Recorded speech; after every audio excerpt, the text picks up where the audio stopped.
2 दिन हो चुके थे। लिहान इतने दिनों तक उन ट्विंस को सक्सेसफुली अवॉइड कर रहा था। हालांकि कल उन ट्विंस ने उससे कांटेक्ट करने की कोशिश की थी, लेकिन लिहान उनसे बचता रहा। लिहान को उन दो क्लिंजी ट्विंस से बचकर निकलने पर खुद पर गर्व था। हालांकि उसे पता था कि ये चीज़ ज़्यादा देर तक टिकने नहीं वाली, जो आज साबित हो गया। निहान शांति से अपनी किताब पढ़ रहा था। तभी अचानक कुछ स्टूडेंट बातें करने लगते हैं। निहान को कुछ समझ ही नहीं आ रहा था कि वो क्या बात कर रहे हैं। ये देखने के लिए कि वो क्या बात कर रहे हैं, लिहान क्लास के बाहर चला गया और वो उन लोगों की बातें सुनने में कामयाब भी हो गया। वो लोग बात कर रहे थे, जिनमें से एक कहता है कि सुना है कि एक ओमेगा अचानक से उसकी हिट में चला गया और उसके पास कोई दवाई भी नहीं था, और मिस्ट्रेसली वो दो ट्विंस भी उसी रास्ते जा रहे थे। रिहान अब समझ गया था कि दूसरे लोग उन ट्विंस के बारे में इतने वरीड क्यों थे। वो कहता है उन दोनों ट्विंस ने ही उस फेरोमोन्स को स्टोर कर लिया था, जिनमें से सिर्फ एक ही ट्विंस अफेक्ट हुआ था और उसे चक्कर आने लगा था। लेकिन उन लोगों ने सब कुछ कंट्रोल कर लिया और दूसरे ट्विंस को क्लिनिक भेज दिया गया। अब ये सारी बातें सुनने के बाद लिहान खुद को उनसे अलग करता है, क्योंकि ये बातें उसके लिए चिंता की बातें नहीं था। क्योंकि एक ओमेगा और अल्फा के बीच का बिजनेस था, तो वो खुद को इसमें शामिल नहीं करना चाहता था। लिहान अपना पढ़ाई जारी करने के लिए वापस क्लास जा ही रहा था कि तभी योसन अचानक उसका हाथ पकड़ लेता है और लिहान गैस करता है कि ये शायद योहान होगा, जो अपनी रट में था।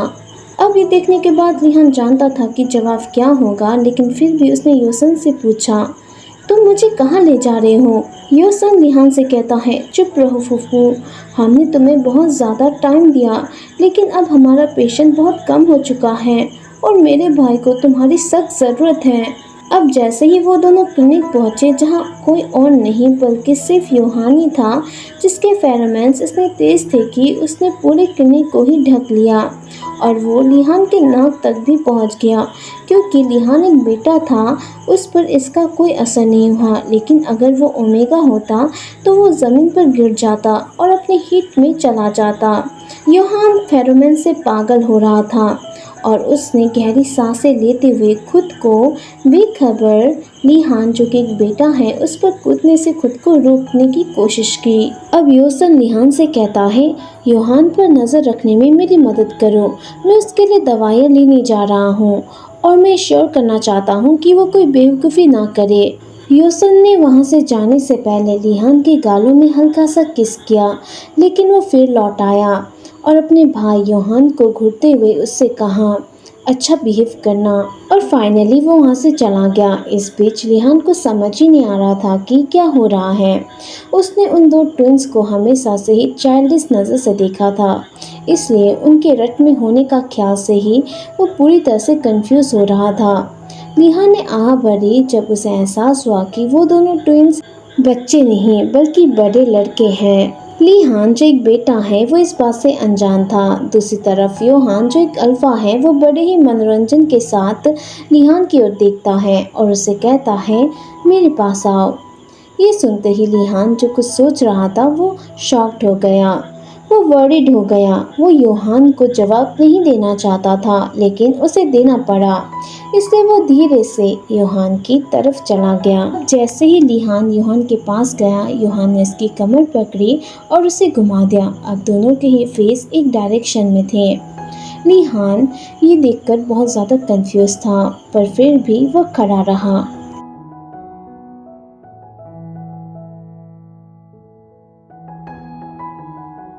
तभी लिहान को महसूस हुआ कि योहान उठ गया है और उसने अपने गले में किसी गर्म और गीली चीज का टच महसूस किया।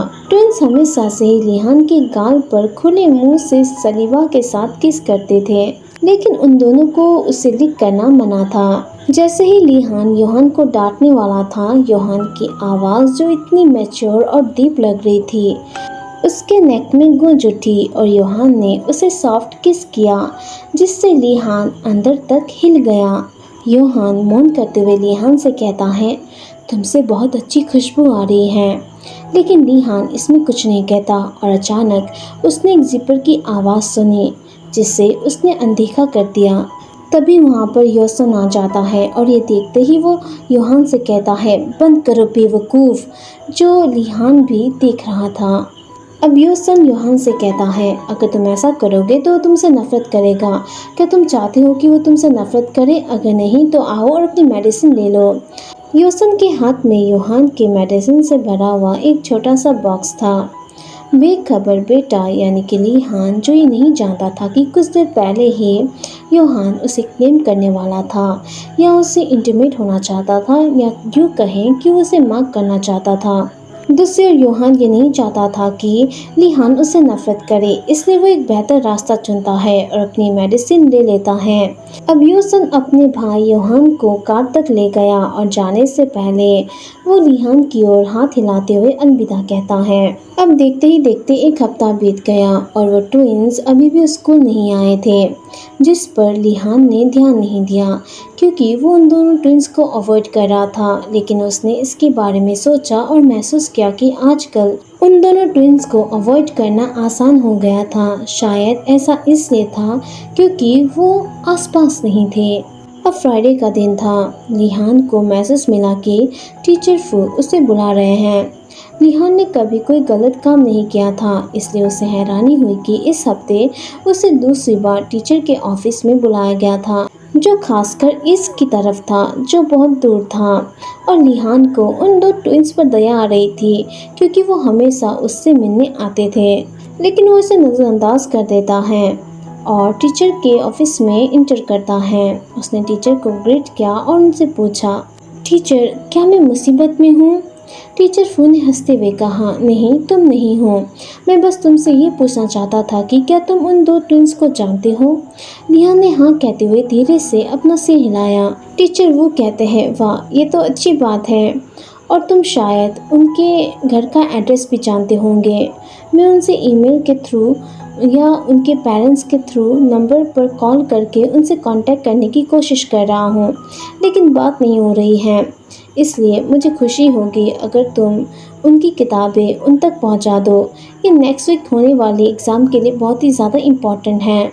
लिहान ने समझदार होकर अपना सिर हिलाया और बुक्स को कलेक्ट करने लगा, जिसके लिए टीचर ने उसे थैंक यू कहा। लिहान ने यह जानकर आह भरी कि अब उसे इस हैवी बुक्स को एक साथ अपने क्लास तक वापस ले जाना पड़ेगा, जो कि बहुत दूर है।